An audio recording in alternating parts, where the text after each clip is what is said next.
Welcome to Cost Saver Conversations. I'm Angela, and I ask the practical questions so you can quickly understand what matters. Today, I'm joined by Assad. Hi, Angela.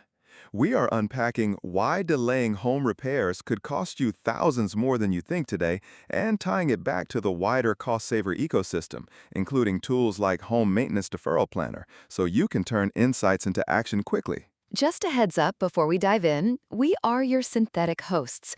We are great with numbers, but as AI, we can sometimes be confidently wrong. Think of us as the digital versions of your most knowledgeable, slightly caffeinated friends. Exactly. Treat this chat as a smart estimate only, not as professional financial guidance. Always check important details with official sources or a qualified expert before making any big decisions. Right. So, I have to admit something. Last week, I noticed this tiny water stain on my bedroom ceiling, and I just threw a coat of paint over it. Please tell me I haven't made a massive mistake, Assad. Angela, look, we've all been there, right? But, you might want to actually check what's causing that stain. I know. It's just, well, honestly, with everything being so expensive right now, I thought I'd wait until after Christmas to deal with it properly. And that's exactly what everyone thinks. But here's the thing, and this is from the research we're looking at today, it's what they call a dangerous financial domino effect. That little stain you're ignoring, it's not just going to stay little. Okay, but how bad can it really get? Like, worst case scenario. Worst case? Right. So, a small leak that might cost, say, 200 quid to fix today. Which already sounds like a lot when you're trying to budget for the holidays. Exactly, I get it. But 6 months down the line, that same leak could easily turn into a 5,000 pound structural repair job. And I'm not making these numbers up. That's a 2,400% increase. Wait, what? 2000? You're joking. I wish I was. It's exponential, not linear. Water damage is particularly, what's the word? Insidious because it spreads invisibly behind walls, under floors. You don't see it happening until, Until your ceiling falls in. well, hopefully not that dramatic, but yeah, kind of. And with our lovely British weather, I mean, it's been absolutely chucking it down all week. Right? The rain and humidity here make any breach in weatherproofing escalate so quickly. And, nearly 20% of UK homes were built before 1919, so they need more attention, basically. Mine's from the 30s, so not quite that old, but still pretty creaky. Okay, so beyond just the repair costs getting crazy, what else should I be worried about? Oh, this is the bit that really gets me. Insurance. Insurance? But I'm covered for water damage. I checked my policy last year when the... But here's the catch. Say you've been putting off fixing a leaky gutter for 6 months. Storm hits, water pours in, you file a claim. The assessor comes out and goes, sorry, this was due to poor maintenance, not the storm. Boom, claim denied. No way. Happens to thousands of UK homeowners every year, apparently. But how do they even know? Like, how can they tell if I fixed something last week or last year? Oh, they're getting incredibly sophisticated now. Detailed weather data, satellite imagery, some even use drone surveys to check if damage was sudden or, the result of ongoing neglect. It's actually quite, I don't know if clever is the right word, but Terrifying? That's terrifying is what it is. that works too. And if they reject your claim, you're looking at the full cost of emergency repairs, temporary accommodation if your home becomes uninhabitable, replacing damaged belongings. Oh, God, I hadn't even thought about temporary accommodation. Where would we even go? A hotel? For how long? Could be weeks, months even. Plus, and this is the really scary bit, potential liability if it affects your neighbors. Legal costs if disputes arise. Your insurance premiums go up even if you don't make a successful claim. Stop. You're giving me anxiety here. So basically, document everything? Everything. Photos, receipts, dates. Create that paper trail. It could literally save you thousands if you ever need to make a claim. Does that make sense? Yeah, no, absolutely. I'm literally making a note right now to photograph that ceiling stain before I do anything else. Okay, so insurance nightmares aside, What about when you're trying to sell? Because we've been thinking about moving in a couple of years. Right, so this is where it gets really painful. Estate agents say visible maintenance issues can reduce property value by 10 to 20%. But honestly, the psychological impact on buyers is often worse than the actual repair costs. How do you mean? Well, think about it. You're viewing a house, you see a saggy gutter or a damp patch, and immediately you're thinking, what else is wrong with this place, right? Oh, totally. We viewed a place last year with peeling paint in the bathroom, and I just assumed the whole house was falling apart. Exactly. So a buyer might offer £30,000 less on a £300,000 property, even if the actual repairs would only cost $3,000. 30,000 for 3,000 worth of work? I know. And if things get really bad, like multiple Category 1 or 2 issues, which are the urgent structural things, the property can become unmortgageable for standard buyers. Unmortgageable? So you can only sell to cash buyers? Yep. And cash buyers typically offer 15 to 25% below market value. So on that £300,000 property, you could lose £45,000 to £75,000 because you deferred maybe £5,000 worth of maintenance. That's just, I mean, when you put it like that, why do we do this to ourselves? Because we're human, and £5,000 feels like a lot of money right now, but £75,000 feels kind of abstract. Future problem? Future Angela's problem. Poor future Angela. Okay, what about energy bills? Because mine have been absolutely mental lately. Oh, this is a big one that people really don't think about.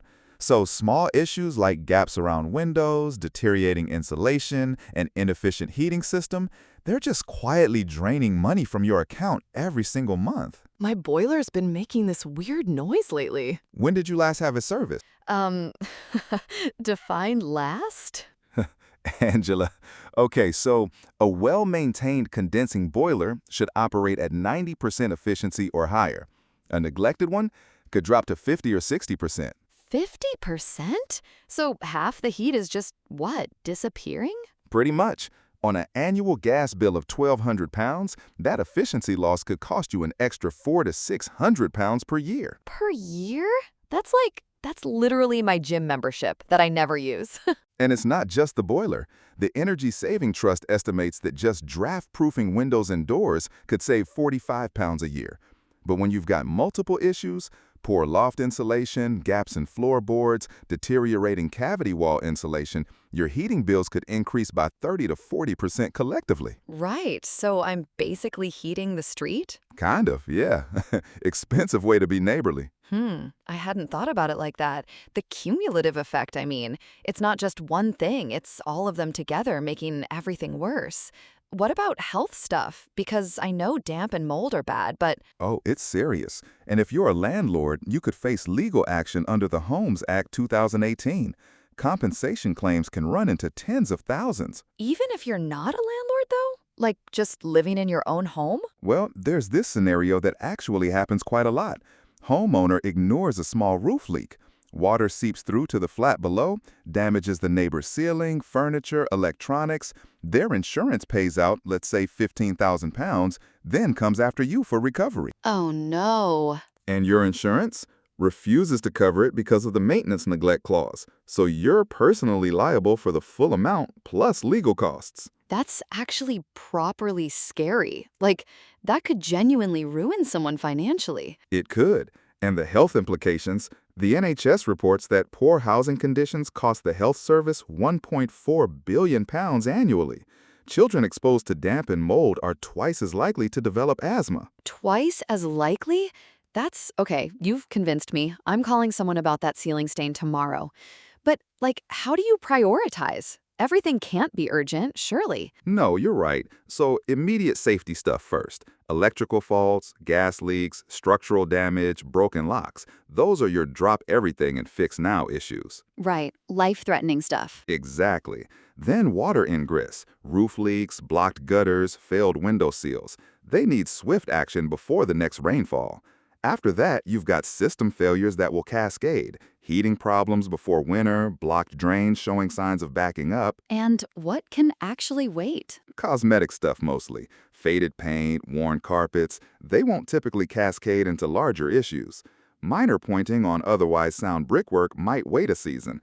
But, and this is important, you need to monitor them. Things can deteriorate quickly. So basically, have a plan, check things regularly. Yeah, I'd say do a monthly walk-around inspection, inside and outside. Document what you see. And here's the thing about budgeting. The general rule is to set aside 1% of your property value annually for maintenance. 1%? So for a 300,000 pound home? £3,000 a year. 3,000? Where am I supposed to find 3,000 pounds? I know, it sounds like a lot, but remember, that covers everything from boiler servicing to eventual roof replacement. And when you compare it to potentially losing 45 to 75,000 in property value, Yeah, fair point. It's hard to think that long term when you're worried about this month's bills, you know? totally get it. But here's a practical tip. Build relationships with tradespeople before you need them. Emergency callouts cost 50 to 100% more than scheduled work. Oh, that's actually really smart. Like having them on speed dial? Exactly. Get recommendations, maybe have them do small jobs so you know they're reliable. Then, when something urgent happens, you're not scrambling to find someone decent who won't rip you off. Right. So let me make sure I've got this. Small problems become massive, expensive problems. Insurance might not cover you if you've been neglecting maintenance. Your house could lose tens of thousands in value. Your energy bills go through the roof, literally, if your insulation's knackered, and you could end up liable for damage to neighbors or health issues. That's basically it. Cheerful stuff, right? Super cheerful. But actually, weirdly, it's kind of motivating. Like, I'm genuinely going to sort that ceiling out now and maybe finally get the boiler serviced and check the gutters. Don't do it all at once. That's how people get overwhelmed and end up doing nothing. Start with the urgent stuff, make a plan for the rest. You're right, baby steps. Although that ceiling stain is definitely getting looked at tomorrow. I'm now paranoid it's gonna fall through while I'm sleeping. It probably won't. But yeah, good call. Look, your home is your biggest investment, right?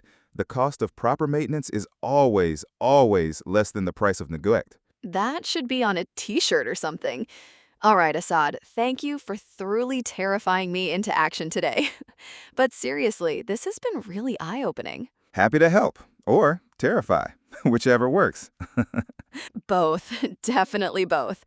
Right, I think we've probably given everyone enough anxiety for one day, so let's wrap it up there. Thanks for listening, everyone. Now go check your ceilings for water stains. Quick side note. This guide connects with other cost-saver blogs, especially Energy Bill Breakdown, Weather-Aware Energy Planner, and Reduce Your Laundry Drying Costs. Exactly. And reading those together gives you a fuller picture of safety, energy costs, and long-term affordability before you choose a postcode. And if you want to apply this immediately, jump into tools like Home Maintenance Deferral Planner right after this episode. Primary sources used here include English Housing Survey 2021-22 and Energy Saving Trust Draft Proofing Guide, so you can verify the data yourself and stay evidence-led. That wraps this cost-saver conversation with Assad and Assad. If this helped, share it with someone house hunting so they make safer and smarter money decisions. Your next step is simple. Try Home Maintenance Deferral Planner, then read Energy Bill Breakdown and use both together before committing to a move.